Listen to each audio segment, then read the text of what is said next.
SLBC టన్నెల్లో 18వ రోజు rescue operation కొనసాగుతుంది. 2 రోజుల క్రితం ఒక కార్మికుడి డెడ్ బాడీని బయటకు తీసుకొచ్చిన సహాయక సిబ్బంది ఇప్పుడు మిగిలిన వారి ఆచూకీ కోసం చర్యలు చేపట్టాయి. జీపీఆర్, క్యాడవర్ డాగ్స్ గుర్తించిన ప్రాంతాల్లో తవ్వకాలు చేపట్టాయి. ఎండ్ పాయింట్ దగ్గర రెస్క్యూ ఆపరేషన్లు చేయడం డేంజర్ గా మారాయి. D2 ఏరియాలో మరో 3 కార్మికుల ఆనవాళ్ల కోసం గాలింపు జరుగుతోంది. సహాయక చర్యల్లో సింగరేణి బృందాలు, సౌత్ సెంట్రల్ రైల్వే బృందాలు, ర్యాట్ మైనర్స్ పాల్గొంటుండగా ఇప్పుడు రోబోలు రంగంలోకి దిగాయి. ఎన్వీ రోబో బృందంతో పాటు మొదటి షిఫ్టులో 110 మంది ఎస్ఎల్బీసీ టన్నెల్లో సహాయక చర్యలు చేపట్టేందుకు టన్నెల్లోకి వెళ్లాయి. ఎస్ఎల్బీసీ టన్నెల్ రెస్క్యూపై మరిన్ని డీటెయిల్స్ బాలకృష్ణ మనతో పాటు లైవ్ లో జాయిన్ అయ్యి అందిస్తారు. Balakrishna, good morning. రోబోల రెస్క్యూపై అప్డేట్స్ ఏంటి? ఎస్ఎల్బీసీ టన్నెల్లో రెస్క్యూ ఆపరేషన్స్ 18వ రోజుకు చేరుకున్నాయి. ఇవాళ ఉదయం ఫస్ట్ షిఫ్ట్లో 110 మంది సభ్యులతో కూడినటువంటి రెస్క్యూ బృందంతో పాటు యాన్వీకి సంబంధించినటువంటి రోబోటిక్స్ 2 రోబోలని రంగంలోకి దించారు. ఇది ఒక మెయిన్ స్టెప్ అని చెప్పవచ్చు. ఇప్పటి వరకు మానవ ప్రయత్నం జరుగుతుంది. ఇవాళ నుంచి రోబోల సహాయం కూడా రెస్క్యూ ఆపరేషన్స్లో పాల్గొనబోతుంది. సో ఇందుకు సంబంధించి మొత్తం టీమ్స్ అన్ని ఐడెంటిఫై చేసి అక్కడ రోబోల్ని లోపలికి పంపించిన తర్వాత బయట నుంచి యాన్వీ గ్రూప్ సంబంధించినటువంటి ప్రతినిధులు, రోబోటిక్స్లో నిష్ణాతులైనటువంటి ప్రతినిధులంతా కూడా బయట నుంచి ఆపరేట్ చేస్తారు.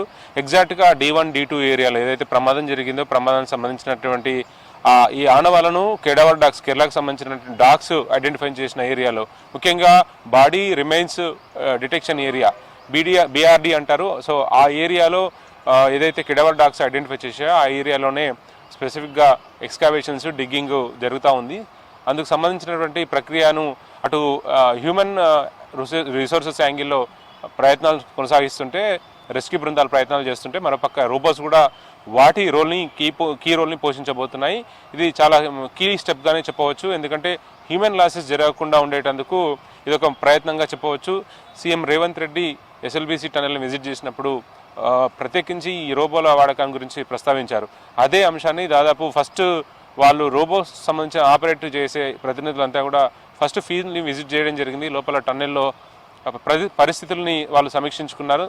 ఎట్లా ఆపరేట్ చేయాలనేది అంశం మీద వాళ్ళు టెక్నికల్ యాంగిల్లో వాళ్ళు పూర్తి స్థాయిలో ఒక ఫైనల్ కంక్లూజన్కి వచ్చిన తర్వాత రోబోస్ని ఆపరేట్ చేయబోతున్నారు.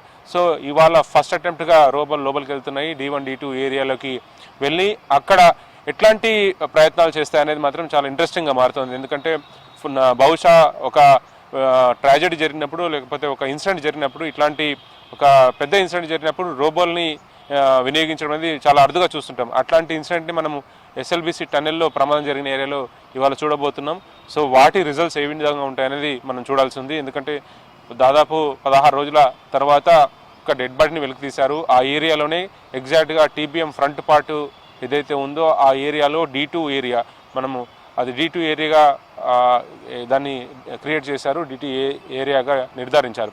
ఆ D2 ఏరియాలోనే ఏదైతే TBM front part AC cabin ఉందో స్ట్రక్ అయిన ఏరియా, టన్నెల్లో స్ట్రక్ అయిన ఏరియా, ఆ ఏరియాలోనే గురుప్రీత్ సంబంధించిన డెడ్ బాడీ దొరికింది దాదాపు 3 మీటర్ల లోతులో. సో ఎగ్జాక్ట్గా అక్కడి నుంచి మరో మీటర్ లోతులో మరొక మృతదేహం సంబంధించిన ఆనవాళ్ళు గుర్తించారు. దానికి సంబంధించినటువంటి ప్రయత్నాలు నిన్నటి నుంచి జరుగుతున్నారు. First shift, second shift, third shift 3 షిఫ్ట్లో కూడా విశ్వ ప్రయత్నాలు అయితే చేస్తున్నారు. ఇందులో సింగరేణికి సంబంధించిన రెస్క్యూ టీం అంతా కూడా చాలా ఇన్వాల్వ్ అయ్యి చేస్తోంది. మరోపక్క D1 ఏరియాలో మాత్రం ర్యాట్ మైనర్స్ చాలా ఫాస్ట్గా మూవ్ అవుతూ ఆ ఏరియాలో డిగ్గింగ్ చేస్తున్నారు. సో 2 రిజల్ట్స్ ఏ టైం అయినా వచ్చే అవకాశం ఉందని చెప్తున్నారు. సో ఇవాళకి సెకండ్ మృతదేహం సంబంధించిన అప్డేట్ ఏదైనా వచ్చే అవకాశం ఉందని కూడా భావిస్తున్నారు.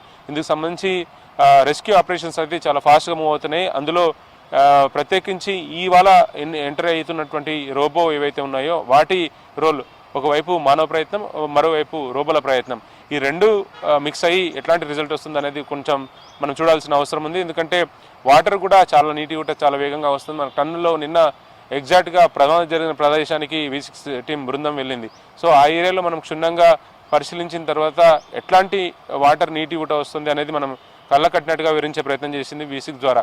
సో అట్లాంటి ఆ ఏరియాలో నీటి ఊట క్రమక్రమంగా పెరుగుతూ వస్తుంది. ప్రతి నిమిషానికి దాదాపుగా 10,000 లీటర్లకు పైగా నీటి ఊట వస్తుంది. ప్రత్యేకించి D2 ఏరియాలో, D1 ఏరియాలో కూడా వస్తున్నటువంటి నీటి ఊట ప్రతి నిమిషానికి దాదాపు 300 గ్యాలన్లకు పైగా నీటి ఊట వస్తుంది. ఆ ఏరియాలో కూడా మోటార్ల ద్వారా నిరంతరం నీటిని డివాటరింగ్ చేస్తున్నారు. కన్వేయర్ బెల్ట్ కూడా పనిచేస్తుంది. అక్కడ నుంచి వస్తున్నటువంటి సిల్ట్ని బయటికి తీసే ప్రయత్నం చేస్తున్నారు. ఎగ్జాక్ట్గా టీబీఎం మిషన్ ఒకసారి బ్రేక్ అయ్యి కొలాప్స్ అయ్యి వెనక్కి దాదాపు 200 మీటర్ల దూరం వచ్చిన తర్వాత శిథిలాలు శకలాలన్నిటి కూడా దాదాపు వాటిని ఏరివేసే ప్రయత్నం చేస్తున్నారు. ఎక్స్కావేటర్స్, హైడ్రా టీమ్ ఇందులో పూర్తిగా గ్యాస్ కట్టర్ల ద్వారా అట్లాగే థర్మల్ కట్టర్ల ద్వారా ఆ ఐరన్ విడిభాగాలు మొత్తం కూడా కట్ చేస్తూ రూట్ను క్లియర్ చేసే ప్రయత్నం చేస్తున్నారు.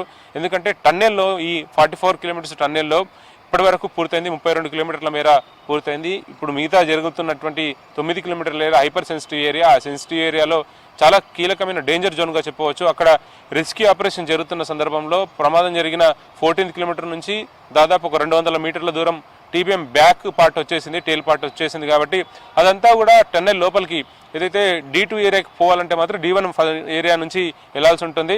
సో టీబీఎం బ్యాక్ పార్ట్ని క్లియర్ చేస్తే కానీ పోలేని పరిస్థితి. ఆ టోటల్ ఏదైతే టీబీఎం బ్యాక్ పార్ట్ ఉన్నటువంటి టేల్ ఏరియాలో ఉన్న ఐరన్ శకలాలను తొలగిస్తే కానీ పోలేని పరిస్థితి. ఇప్పటి వరకు సింగరేణి సంబంధించినటువంటి జీఎంగా ఉన్న వైద్య ఆధ్వర్యంలో సింగరేణి టీం అట్లాగే సౌత్ సెంట్రల్ రైల్వే సంబంధించినటువంటి టీం అంతా కూడా గ్యాస్ కట్టర్ల ద్వారా వాటన్నిటిని కట్ చేసి తొలగించే ప్రయత్నం చేశారు. ఒక హాఫ్ ఆఫ్ ది రూట్ ఏర్పడింది, ఇంకా హాఫ్ రూట్ ఉంది. సో ఆ శిథిలాల కింద శకలాల కింద ఇంకా ఎవరైనా ఉన్నారన్న కోణంలో కూడా దర్యాప్తు జరుగుతుంది. సో రెస్క్యూ ఆపరేషన్స్ అయితే కంటిన్యూగా కొనసాగుతున్నాయి. ఇంకొక విషయం ఏంటంటే ఒకవైపు రెస్క్యూ ఆపరేషన్స్ జరుగుతున్నాయి, మరోపక్క ఆ ఐరన్ సంబంధించిన విడిభాగాలు తీసే ప్రయత్నం చేస్తున్నప్పుడు కూడా D1, D2 ఏరియాలో ఉన్నటువంటి ఆనవాళ్ళ కోసం, అవశేషాల కోసం ముమ్మరంగా ప్రయత్నాలు జరుగుతున్నాయి. 3 షిఫ్ట్లో కూడా చాలా డెప్త్గా ఎక్స్కావేషన్, డిగ్గింగ్ చేస్తూనే ఉన్నారు. ప్రధానంగా ఈ రెస్క్యూ ఆపరేషన్స్కి నీటి ఊటనే ఒక తీవ్రమైనటువంటి అబ్స్టాకిల్గా మారుతుంది. వాటన్నిటిని కూడా క్లియర్ చేస్తూ రెస్క్యూ ఆపరేషన్స్ చాలా ఫాస్ట్గా మూవ్ అవుతున్నాయి. ఇప్పటి వరకు ఇందులో దాదాపు 14 సెంట్రల్ ఏజెన్సీస్ పనిచేస్తున్నాయి. ఇండియన్ ఆర్మీ కానీ, NDRF, SDRF, fire department, Singareni సంబంధించిన టీం, SBDCL, దీంతో పాటు చాలా రకాల సంస్థలు పనిచేస్తున్నాయి. దీనిలో ప్రధానంగా ఇవాళ పనిచేసేటువంటి రోబోలు ఒక కొత్తగా జాయిన్ అయినాయని చెప్పొచ్చు. ఇందులో టీంలో స్పెషల్ సిఎస్గా ఉన్నటువంటి అరవింద్ కుమార్తో పాటు నార్కల్ జిల్లా కలెక్టర్ సంతోష్, ఎస్పీ వైభవ్ గైక్వాడ్ కూడా అక్కడనే ఉండి ఎంటైర్ రెస్క్యూ ఆపరేషన్స్ని క్షణక్షణం మానిటరింగ్ చేస్తున్నారు. అప్డేట్స్ ఏవైతే టీమ్స్ లోపలికి వెళ్ళాయో వాళ్ళ నుంచి వస్తున్నటువంటి సలహాలు సూచనలు తీసుకొని ఫర్దర్గా అప్డేట్ చేస్తూ లోపల కావాల్సిన ప్రికాషన్ తీసుకుంటూ చాలా జాగ్రత్తగా ఈ మానిటరింగ్ అయితే చేస్తున్నారు. ఇవాళ 18వ రోజు ఎట్లాంటి పురోగతి ఉందనేది తెలియాల్సింది. అయితే రెస్క్యూలు మాత్రం D1, D2 ఏరియాలో చాలా ఫాస్ట్గా రెస్క్యూ ఆపరేషన్స్ జరుగుతున్నాయి. ఏదైనా అప్డేట్ వచ్చే అవకాశం ఉన్నట్టుగా స్పష్టంగా తెలుస్తుంది. సో ఇంకా రెస్క్యూ ఆపరేషన్స్ కంటిన్యూ అవుతున్నాయి కాబట్టి థర్మల్ గ్యాస్ కట్టర్ల ద్వారానే ఆ ఏరియాలో సింగరేణికి సంబంధించిన టీం అక్కడ లోపల ఉన్నటువంటి ఐరన్ పార్ట్స్ అన్నింటినీ కూడా బ్రేక్ చేస్తూ వాటిని తొలగించే ప్రయత్నం చేస్తున్నారు. గురుప్రీత్ సింగ్ డెడ్ బాడీ దొరికిన ఏరియాకు ఎగ్జాక్ట్గా 1 మీటర్ దూరంలోనే ఇంకొక డెడ్ బాడీని గుర్తించినటువంటి పరిస్థితి ఉంది. సో ఆ ఏరియాలో సెకండ్ డెడ్ బాడీ కోసం దాన్ని రిమూవ్ చేయడం కోసం డిగ్గింగ్ అట్లాగే ఈ గ్యాస్ కట్టర్ల ద్వారా ఐరన్ పార్టికల్స్ కట్టింగ్ ప్రయత్నం అయితే నిరంతరంగా కొనసాగుతుంది. సో దాన్ని క్లియర్ చేసిన తర్వాత యాజ్ యూజువల్గా మళ్ళీ అది ఆ బాడీ ఎవరిదనేది ఐడెంటిఫై చేయాల్సి ఉంది. ఐడెంటిఫై చేసిన తర్వాత మొన్న జరిగినటువంటి ఫార్మాలిటీస్, PME ఫార్మాలిటీస్, దాని తర్వాత పంచనామా అట్లాంటివన్నీ పూర్తి చేసిన తర్వాత బాడీని నిర్ధారించి కుటుంబ సభ్యులకు అప్పగించే అవకాశం ఉంది. ఫర్దర్ అప్డేట్ కోసం వెయిట్ చేయాల్సిన పరిస్థితి కనిపిస్తుంది. ఓటు యూ జ్యోతి.